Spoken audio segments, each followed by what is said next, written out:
Bonjour à tous et bienvenue. Voici les titres qui font l'actualité de ce vendredi 4 mai 2018 à La Réunion. La direction de l'environnement, de l'aménagement et du logement, l'agence de santé Océan Indien et la région Réunion pilotent le 3e plan régional santé-environnement. Objectif, mieux définir les effets de l'environnement sur la santé des Réunionnais et en limiter les impacts négatifs. Ce plan est le fruit de la concertation d'une centaine d'acteurs qui proposent 22 actions en fonction des thématiques. Parmi elles, la qualité de l'eau et de l'alimentation, la diminution des risques santé-environnement dans les espaces clos, l'amélioration du cadre de vie et des espaces extérieurs. Dans un délai de 5 ans, 4 enjeux régionaux seront travaillés en priorité. Plus de précisions avec François Maury, directeur général de l'ARS Océan Indien Réunion Mayotte, interrogé par Samuel Irlepen. Aujourd'hui, on est dans une étape importante de la mise au point du plan régional santé-environnement. Vous le savez, on travaille aussi sur le plan régional santé, mais la santé-environnement ne peut pas être détachée de la santé. Dans ce contexte, il faut qu'on ait en tête que les principales pathologies qu'on connaît à La Réunion sont des pathologies chroniques. Un quart des pathologies chroniques ont très probablement des origines liées à l'environnement. Un quart des décès sont très probablement, dans le monde entier, liés à l'environnement. C'est donc un élément majeur de notre action. Les grands objectifs qu'on se donne, c'est l'eau et la nutrition, c'est l'intérieur des habitations et notamment l'air intérieur, c'est aussi l'amiante, toujours dans la situation des habitations, c'est l'extérieur, avec les notions de pesticides et éventuellement de pollution de l'air.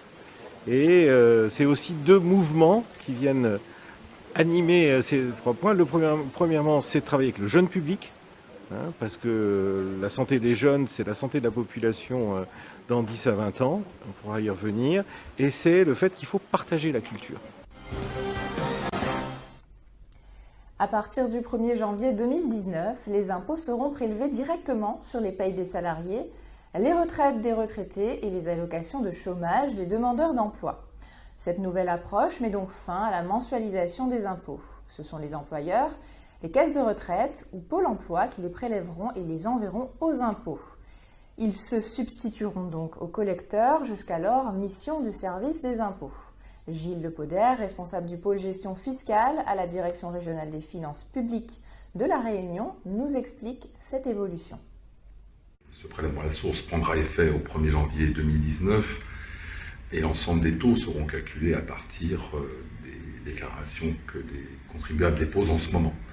D'où toute l'importance de déposer les déclarations au niveau de leurs revenus 2017, toute l'importance de déposer en ligne puisque la gestion du prélèvement à la source se fera en grande partie sur le site internet impôts.gouv.fr. Alors ce qui est important de savoir, c'est que contrairement à ce qui se passe aujourd'hui, l'impôt sera, si c'est un salarié ou un retraité, sera prélevé directement sur son revenu par l'employeur.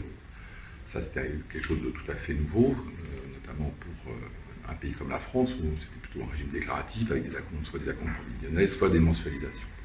Donc toutes les mensualisations vont s'arrêter et chaque contribuable, chaque salarié verra un prélèvement effectué sur son salaire ou par des acomptes pour les professions qui sont des professions des commerçants, des artisans, des professions libérales.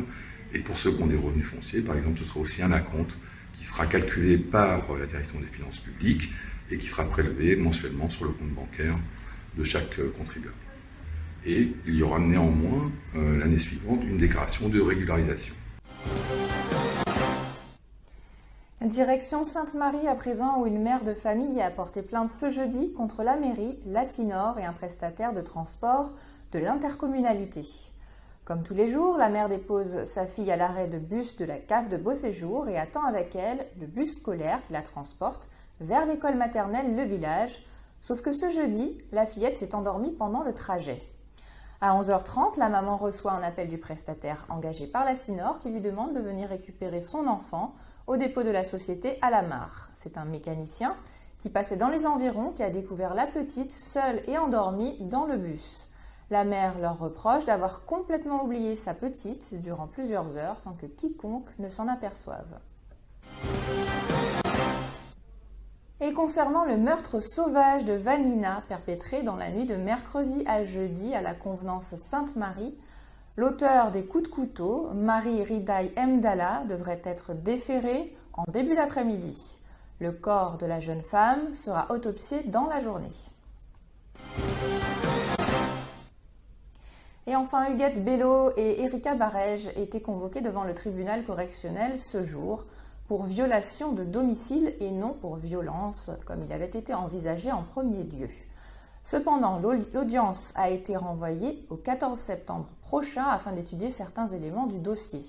Pour rappel, le 3 mars, les deux députés avaient investi le bâtiment ex-Simandef de Saint-Paul dans des étages interdits au public. Le coup de force des députés avait donné lieu à une altercation avec un vigile. Tous ces éléments avaient incité le propriétaire des lieux, la région, à porter plainte contre les deux élus. C'est la fin de votre journal, on se retrouve à 18 h. Bon appétit à tous!